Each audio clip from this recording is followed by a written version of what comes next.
On Christmas Day, my mother-in-law stood up, smiled, and proudly introduced a new woman to my husband. He said nothing, didn't look at me, didn't stop her. In that moment, I realized I hadn't just been betrayed, I'd been replaced. You know those moments that slam into your chest so hard, you feel like the air's been knocked out of you? That was me, standing in a festively decorated living room on Christmas Day, blinking under fairy lights and fake smiles, as my mother-in-law grinned wider than ever and introduced a woman to my husband. Not just any woman, but someone she called truly worthy of him. At first, I thought it was a joke. I mean, no one does that, right? Not in front of family, not in the middle of Christmas. But oh, she did. And she did it proudly. I didn't scream. I didn't cry. I just stood there like someone pressed pause on my reality, every sound muffled, blood draining from my face, heart thudding in my ears. In that moment, I didn't just lose trust. I lost something deeper. Something I hadn't even realized I was still holding on to. The belief that maybe, just maybe, despite all the years of tension, backhanded compliments, thinly veiled criticism, and passive-aggressive jabs, Sandra, my mother-in-law, still saw me as family. That tiny, desperate hope that after everything, she'd eventually warm up to me, respect me, stop seeing me like some outsider who corrupted her precious son. But no, her eyes sparkled with victory. And Jason? He stood there frozen, didn't say a word, didn't defend me, didn't even look confused. That's when the real betrayal sunk in, not just what she did, but how quiet he was when it happened. That kind of silence says everything. It was carefully planned, premeditated. And in that gilded living room, under twinkling lights and garland-wrapped lies, I realized I had been the only one holding on to this family like it meant something. To them, I was already gone. That Christmas didn't just break my heart. It snapped something I didn't know could be broken. Looking back, the red flags weren't red, they were blinding. But when you're in love, you make excuses. You paint over the rot. From the very first moment I met Jason's mom, Sandra, she gave me that tight-lipped smile women use when they're pretending to be polite but are already dissecting your outfit, your posture, your entire worth. She shook my hand like it disgusted her to touch me. "So you're the girl Jason's been spending all his time with," she said, barely veiling her disappointment. At the time, I blamed nerves. I told myself, maybe she just needs time. Jason assured me she was just a little overprotective, that she had a hard time letting go because it had just been the two of them for a long time since his dad passed away. I softened my heart toward her out of guilt, tried harder to connect, to ease her worries. But she never budged. Never even tried. She'd side-eye my cooking, criticize how I folded towels, roll her eyes when I mentioned my job in marketing. "Oh, so you just sit at a computer all day?" she once scoffed, like it was beneath her brilliant son. I remember wearing a dress to Christmas dinner 2 years ago, and she smiled and asked, "Don't you think something a little more refined would suit you better?" Jason would laugh it off, kiss my forehead, and tell me not to take it personally. "That's just how she is," he'd say, always smoothing things over. But I started to notice it was only me. No one else got that treatment. Friends brought around by other family members, welcomed with open arms. Me? I was the dark cloud threatening her golden boy's perfect life. I wasn't just disliked. I was deliberately being shown I didn't belong. And I still stayed. God, I stayed. At first, her comments were subtle, the kind of things you could almost gaslight yourself into believing weren't intended to be cruel.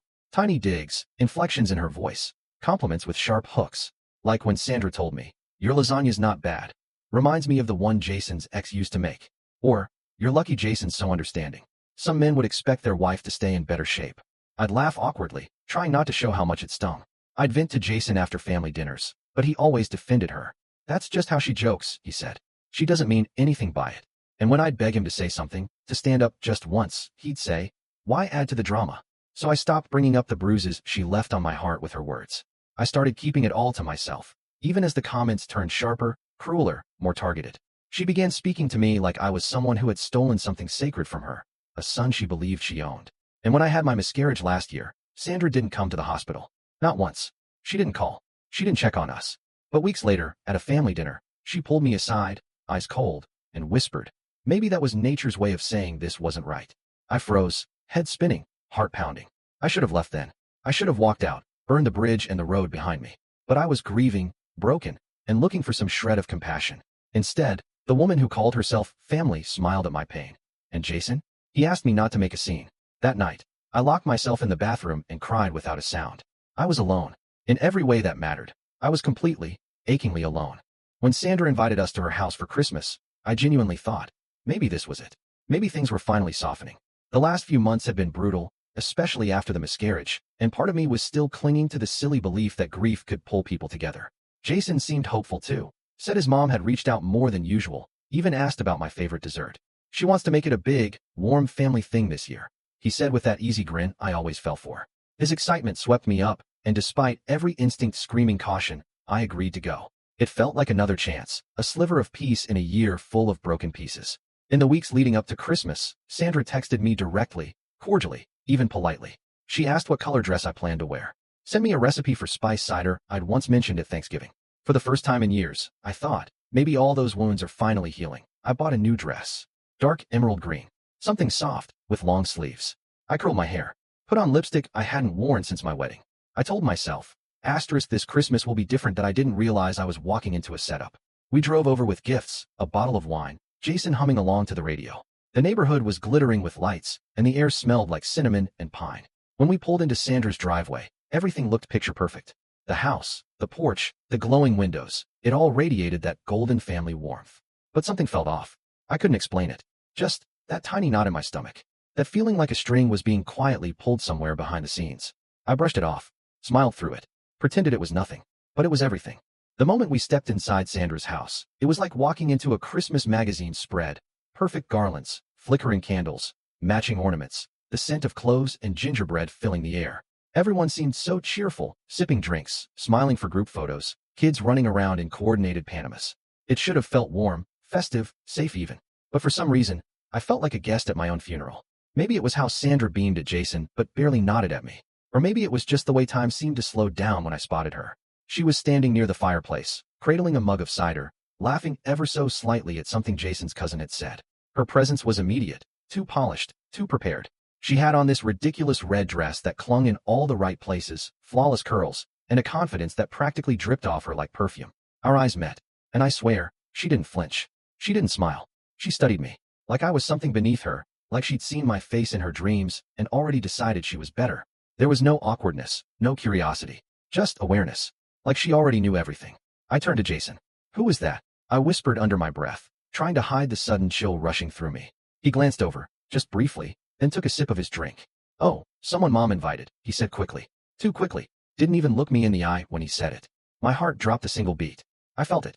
That unspoken warning women know with everything in them. I wanted to ask more, but I told myself not to be paranoid. Not tonight. Not when I was trying so hard. So desperately. To feel like part of this family. To pretend I mattered. After dinner, when everyone was full of roast beef and too much wine, Sandra stood up like she was about to make a toast. She tapped her glass, the fake crystal ping echoing a little too loudly, and smiled with that rehearsed, camera-ready expression she perfected at every family event. I was seated next to Jason on the couch, still trying to convince myself that the tension in my shoulders was just the holiday stress, not the growing sense of doom pressing down on my chest. And then Sandra said the words that turned my entire world inside out. Everyone, I have a very special announcement tonight, she began, clasping her hands together like she was about to bless the room. I want you all to meet someone very close to our family. Someone I've grown to love and admire. Her eyes slid toward the woman in red. Asterisk her asterisk. The one whose very presence had been eating away at my peace all night. This is Madeline, she said. She's been such a source of light for us lately. She's poised, kind, and honestly. She paused for effect, looking directly at me. Everything I've ever dreamed of for Jason. The room went still, as if her venom had cast a spell. I couldn't breathe, couldn't even blink. Every eye turned toward Madeline, who stepped forward like she was being crowned. She gave this delicate little wave and smiled, as if this unveiling was totally normal, like this wasn't someone else's marriage she was stepping into. Jason sat like a statue next to me, silent, staring straight ahead, not denying, not stopping it. And me? My hands gripped my knees so tightly I thought I might bruise myself, just to feel something real as the floor cracked beneath my entire life. Jason's silence in that moment was louder than anything he could have said. I turned to him, my face burning, heart pounding so violently I felt it in my throat. Jason, I whispered, barely able to push the words through my stunned lips. Who is she? He didn't look at me right away. His jaw clenched. His eyes darted around the room like a trapped child looking for an exit. And that's when my stomach dropped even further. Asterisk, he looked guilty. Asterisk, not shocked. Not confused. Guilty. He swallowed hard, then whispered back under his breath. I was going to tell you. That's it. That's all he said. As if this was something you deliver over coffee one morning. As if this betrayal, the months of lies, the humiliation playing out in real time, surrounded by his entire family, could just be explained, maybe even forgiven, if the timing was right. I sat motionless, the hum from the fireplace buzzing in my ears. I turned my body slowly to face him, like anything faster might make me throw up. You were going to tell me?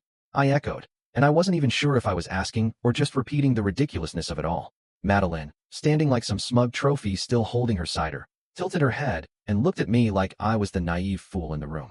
Maybe I was. Jason didn't say another word. He didn't apologize. He didn't even try to stop Sandra, who was now attempting to pull Madeline closer to the inner circle, laughing softly and playing hostess as if she hadn't just detonated a bomb in front of me. And all I could feel, beyond the rage and the grief, was this gut-wrenching realization. He wasn't forced into this. He chose silence. And in doing so, he chose her. I don't know what held me together in that moment. Sheer shock, maybe, or the last thread of dignity I'd left, but I stood up, shaking, my knees weak but locked in place by anger. The room was dead silent, everyone staring, yet nobody moved, nobody spoke. I looked straight at Sandra first, because I needed her to know I saw what she did, clear as day. Then I turned to Jason, my voice low but laced with rage and heartbreak. Tell them, Jason. Go ahead. Since no one else has the spine to do it, why don't you tell everyone what's going on? His mouth opened slightly, like he had the words but was too cowardly to say them out loud. The silence was a confession in itself. And then, right on cue, Madeline stepped forward, smiling that sickly sweet smile you usually see on villains in soap operas. I never wanted to come between anything, she said so gently, so falsely soft. But love finds a way, doesn't it? She had the audacity to say that, to me, like she hadn't slithered her way into the middle of my marriage, backed by a woman who never gave me a real chance from the start. And Jason just sat there, eyes cast downward, while the people around us shifted uncomfortably but said nothing. Not his aunts, not his cousins, nobody. It was surreal, like I had stepped out of my own body and was watching it all happen to someone else. But it was me, my life, my husband. My hands were shaking now, but I held my head high. I looked around that room, at each and every face who had just watched a woman get publicly replaced like a Christmas decoration, and realized something I should have seen long ago. I wasn't among family. I was surrounded by cowards. I didn't even remember grabbing my coat. I just remember my feet moving, automatically, like my soul had already left the room and my body was just trying to catch up. No one stopped me. No one called after me. Jason, my husband, just sat there, still anchored to that couch like a frozen statue while his mother played hostess to the woman she invited to take my place. My hands were shaking so badly I could barely get the keys into the ignition, and I drove in silence, past the decorated houses and glowing windows, past families laughing and celebrating, past every image of the holiday I had always dreamed of having one day. I barely remember the drive home, just the tears rolling down my cheeks and soaking into my collar, the way my chest ached like something had cracked open and would never close properly again. When I finally got home, the silence of the house collapsed in around me. There were still presents under the tree. The dining table was set for a small breakfast I'd planned for tomorrow, just me and Jason. A cinnamon roll recipe I'd wanted to surprise him with. God, how stupid that all felt now. My phone was buzzing almost nonstop. First came Jason's texts, short ones. I'm sorry. Then, can we talk? Then longer voicemails I didn't have the strength to listen to. Then Sandra's name flashed across my screen. I let it ring, again and again, until she texted me. And I swear, I'll never forget how cold her words felt. You're making this harder than it has to be. If you really love Jason, you'd let him be happy. With her. That's when I knew this wasn't just betrayal. It was a coup. A quiet war against me that I never even realized I was losing. Until now. In the days that followed, everything hurt in ways I didn't know were possible. I'd wake up in the morning forgetting for 2 seconds what happened. Then it would come crashing back in like a wave I couldn't outrun. I was alone in this house we built together, this life I thought had a future, walking through rooms that now felt haunted by lies. That Christmas tree still twinkled in the corner, mocking me, surrounded by gifts I'd wrapped for a man who was giving himself to someone else. The questions were endless, maddening. How long had it been going on? Who else knew? Had she been in my home? The one I cleaned, decorated, loved in? I needed answers, more than I needed closure. I dug through old texts, Jason's calendar, looked into every whisper of a memory that had once made me suspicious but I'd dismissed. Then I remembered something. Our home security system. Jason was sloppy with tech stuff, but I wasn't. I still had the old cloud login. A friend of mine from college, who owed me a favor and happened to be a genius with digital retrieval, helped me track down the saved footage. And that's when my heart shattered all over again. There she was, Madeline, in our kitchen, asterisk wearing my apron, pouring wine into the glasses we bought on our honeymoon, laughing. At one point, Jason walked up behind her and wrapped his arms around her waist. It was intimate, familiar. This wasn't new. This was routine. They kissed. In my home, under my roof, while I was away at work or out visiting family thinking my marriage was hard, but safe. That was it. That was the moment everything inside me sharpened. Grief turned into fury. Pain turned into fuel. They thought I'd stay silent, but they clearly forgot who I was. That night, after watching the footage again. Yes, I watched it more than once, masochistic as it was. I sat in the dark, clutching my phone like it was the only thing holding me together. I had been betrayed, humiliated, disrespected in the most vile, deliberate way possible, and I'd done nothing to deserve it except love the wrong man and trust the wrong family. I wanted to scream, break something, burn every photo of us together, but instead I sat still, quiet, focused, dangerous. I chose my power.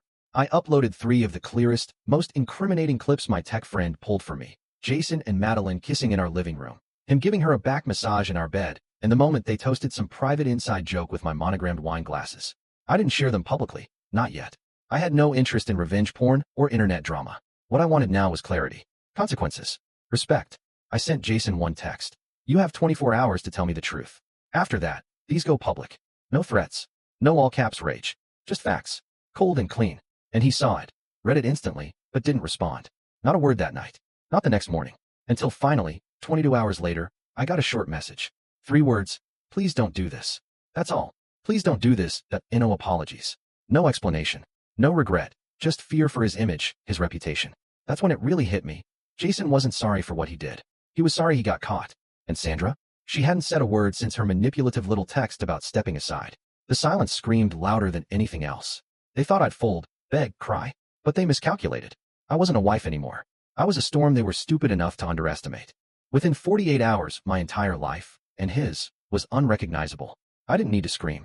I didn't need to blast it all over social media. I let the truth do the work for me. I quietly uploaded the videos and a short, painfully honest message in a private Facebook group we were both part of, one full of colleagues, mutual friends, and family members. No dramatic captions. No revengeful tantrums. Just the reality they try to keep buried.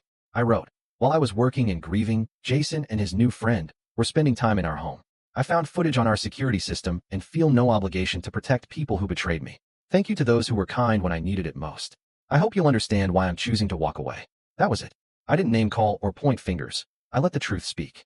And it exploded. The messages started pouring in. Friends of Jason's who were stunned. A few who confessed they had wondered, but didn't know how to bring it up. His boss's wife wrote to me personally, saying she would be forwarding the videos to HR because, surprise, Jason wasn't just cheating with Madeline. He was mentoring her. She was an intern. The videos violated a dozen workplace boundaries and ethical lines. Within a few days, Jason was called into an emergency meeting, and just like that, the job he loved, the title he bragged about constantly, slipped through his fingers. Desperate and scrambling, he sent me divorce papers, probably thinking it would let him control the narrative and spin it like he walked away first. I signed them that same week. With a smile. No hesitation. No tears. He thought destroying our marriage would leave me shattered. But all it really did was set me free. About a week after I signed the divorce papers and mailed them back, my phone rang late one night. I almost didn't answer when I saw Sandra's name flash across the screen. I figured she was probably calling to gloat or deliver some final kick while I was down. But something inside me said, pick up, and so I did. What I heard wasn't smugness. It was panic. Her voice was trembling, uneven. I didn't know she would do this, she said, barely keeping herself composed. She left him. I stayed silent, letting her sit in that discomfort. She continued, saying Madeline had gone completely cold once everything blew up. That once Jason lost his job and the humiliation caught up to him, Madeline disappeared.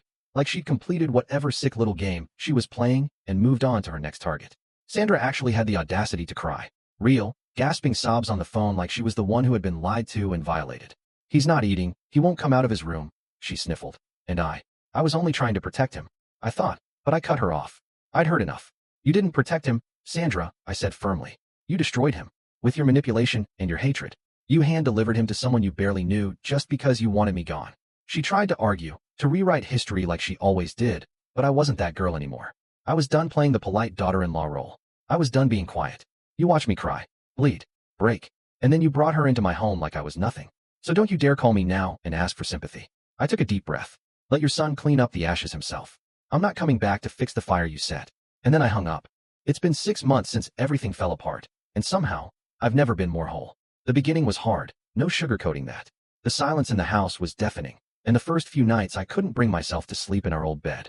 I used to lie awake staring at the ceiling, wondering how many moments were real and how many were just carefully constructed lies. But slowly, piece by piece, I started rebuilding. This time, just for me. I adopted a dog, a sweet rescue mutt with floppy ears and sad eyes who immediately glued himself to my side like he knew I needed someone who wouldn't leave. I named him Kobe, and honestly, he's been better company than most people I've known. I repainted the bedroom, soft blue instead of the gray Jason picked. I threw out the mattress we shared, replaced the sheets, donated the clothes he left behind without a second thought. I even started cooking again, not to impress anyone, but because I wanted to remind myself that I still loved it. I started therapy too, which was one of the hardest but healthiest decisions I've made. There were moments, sessions where I sobbed so hard I couldn't speak, that made me feel like I was broken beyond repair. But my therapist said something that stayed with me to this day. You didn't lose him. He lost you. And you lost the fantasy you were clinging to, not the reality.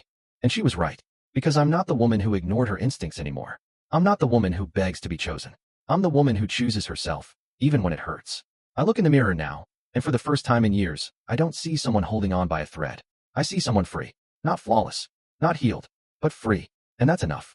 Yesterday, I saw a photo someone posted in a mutual friends group. One of those overly filtered, fake smile family pictures in front of Sandra's fireplace, all decked out again for Christmas. The tree was bigger than ever, the lights perfectly spaced, stockings hung just so, as if trying to recreate some picture-perfect holiday fantasy. Sandra stood in the center, wearing overly festive red, forcing a smile, holding a grandchild from one of her other kids. And there was Jason, off to the side, barely holding it together. No Madeline in sight. Just him, empty-eyed, shoulders slouched, looking like all the shine had been scraped off. I stared at that picture longer than I expected. Not out of pain, but because I didn't feel any. Not anger. Not longing. Just clarity. And peace. 6 months ago, I would have broken at the sight of his face, maybe even questioned the path I chose. But now? Now, I see that man and I don't see my husband. I see someone who sabotaged his own happiness, pushed away the one person in his life who would have fought for him through anything, and then let his mother blow up everything he had left. And me? I was in Paris when that photo was posted. Paris. Drinking cocoa at a cafe across from the Seine with 2 of my best friends, wrapped in a thick scarf, cheeks pink from the cold, hair in soft waves, with laughter in my chest again. Not forced smiles. Not pretending. Real joy. Joy I created. That's what healing can look like. Not flashy, not loud. Just quiet, steady survival until one day, you're living a life you didn't think you'd get back. So if your worst moment ever hits you out of nowhere, if someone dares to replace you in the middle of your own story, don't crumble. Rise. Walk out. Save yourself first. One day, you'll thank yourself for it. Just like I did.